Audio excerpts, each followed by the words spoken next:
Venezuela में Trump ने अपनी फौज को भिजाकर वहां के एक जमहूरी तौर पर मुंतखब शुदा सदर को एक मुल्क से, उसी के मुल्क से उठाकर अमेरिका लेकर चले गए। मोदी जी, हम आपको कह रहे हैं, आप पाकिस्तान में भिजाकर जो मुंबई की सड़कों पर साजिश करने वाले 9/11 के जालिम लोग हैं, चाहे वो मसूद अजहर हो या फिर लश्कर तैयबा का वो जालिम शैतान हो, मोदी जी 56 इंच का सीना है तो भिजाकर उठाकर लाओ। जब ट्रंप कर सकता है तो आपको भी करना पड़ेगा, क्योंकि मोदी ने कहा था अब की बार ट्रंप सरकार, इसी का एक और भड़काऊ भाषण। अरे जालिमों सुनो,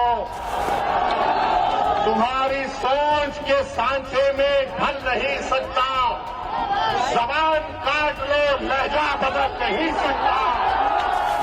और सुनो नरेंद्र मोदी, देवेंद्र फडणवीस और अखिलेश यादव, मुझे भी मोम का समझ रहे हो क्या? आज हमने देखा कि वेनेजुएला में ट्रंप ने अपनी फौज को भिजाकर वहां के एक जमहूरी तौर पर मुंतखब शुदा सदर को एक मुल्क से, उसी के मुल्क से उठाकर अमेरिका लेकर चले गए। नरेंद्र मोदी जी, अमित शाह, देवेंद्र फडणवीस, जब ट्रंप अपनी फौज को भिजाकर वेनेजुएला से कदमी को उठा सकता है, जब सऊदी अरब यमन में मुखल्ला के पोर्ट पर बमबारी कर सकता है, मोदी जी, हम आपको कह रहे हैं, आप पाकिस्तान में भिजाकर जो मुंबई की सड़कों पर साजिश करने वाले 9/11 के जालिम लोग हैं, चाहे वो मसूद अजहर हो या फिर लश्कर तैयबा का वो जालिम शैतान हो, मोदी जी 56 इंच का सीना है तो भिजाकर उठाकर लाओ।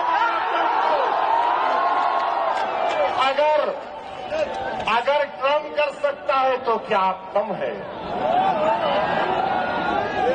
जब ट्रंप कर सकता है तो आपको भी करना पड़ेगा, क्योंकि मोदी ने कहा था अब की बार ट्रंप सरकार। तो मेरे भाई, मुझे मालूम कि आज के इस भाषण के बाद टीवी चैनल के लोग मसरूफ हो जाएंगे। ओवैसी का एक और भड़काऊ भाषण। अरे जालिमों सुनो, किसी शायर ने अच्छा कहा था कि तुम्हारी सोच के सांचे में ढल नहीं सकता,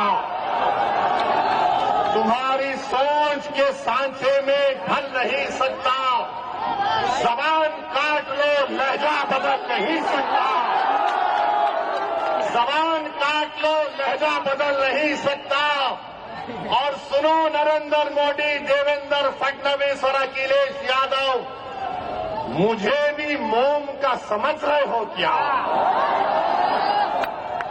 तुम क्या अबू आसिम साहब की तरह मुझे भी मोम का समझ रहे हो क्या? तुम्हारी लौ से ये लोहा पिघल नहीं सकता।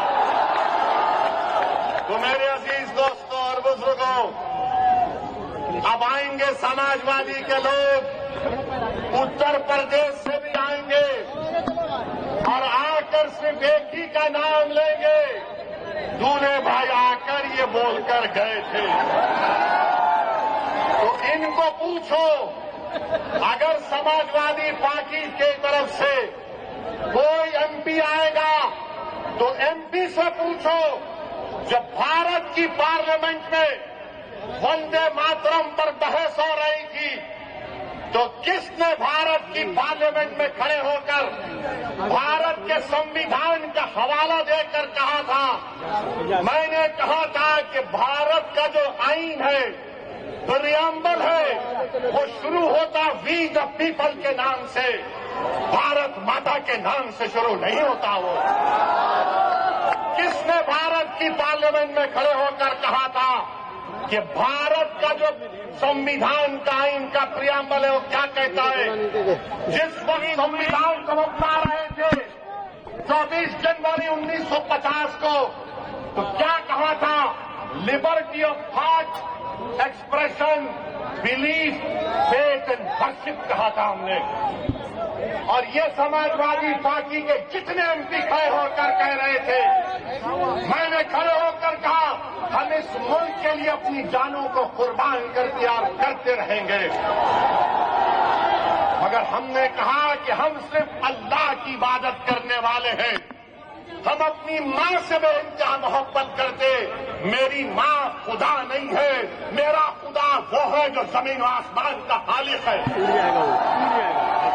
मेरी बात का यकीन मत करो, उठाकर सुन लो यूट्यूब पर जितने समाजवादी पार्टी के एमपी तकरीर किए।